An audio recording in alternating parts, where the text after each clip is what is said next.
الحمد لله وحده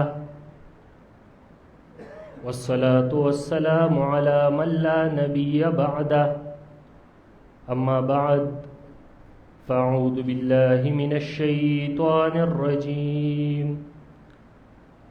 بسم الله الرحمن الرحيم وهذا كتاب أنزلناه مبارك فاتبعوه واتقوا لعلكم ترحمون وقال النبي صلى الله عليه وسلم خيركم من تعلم القرآن وعلمه. محترم مسلمانان ورونو، د قرآن کریم د محفل ته حاضر شو.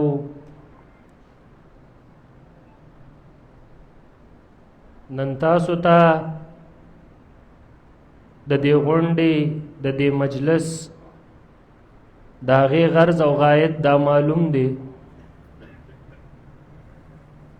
زموږ ورور مولانا سہیل عزیز سے سمودی راسی د قرآن کریم خدمت کو.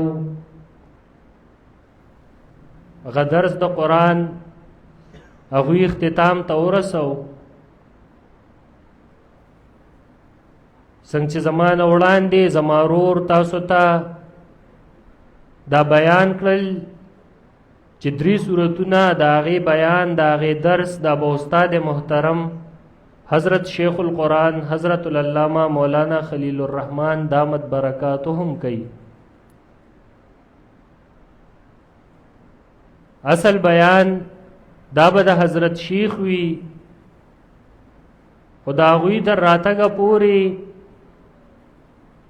د ملګرو دا خواهشو چې زه د خپل کم علم نه تاسو ته یو څو خبرې د الله رب العزت د کتاب په عظمت باندې دا وکم.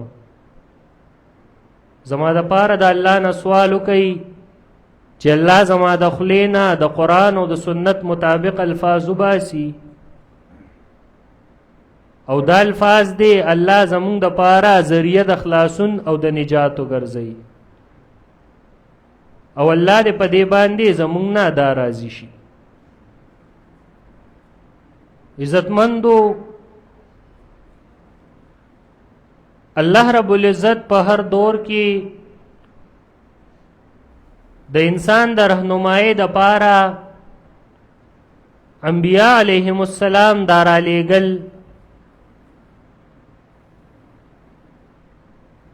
دا سلسله د رسالت په جناب رسول الله صلی الله علیه وسلم باندې ودرېده، او ورسره الله پیغمبرانو لا په مختلف ادوارو کې کتابونه دا ورکول چې په خپل خپل دور کې هغه جناب رسول الله صلی الله علیه وسلم لا الله دا کتاب ورکو چې زمونږ مخې ته دا پروت دی، قرآن کریم، چې دا هغه وخت نه واله تر د قیامته پورې څونه انسانان چې راځي خاک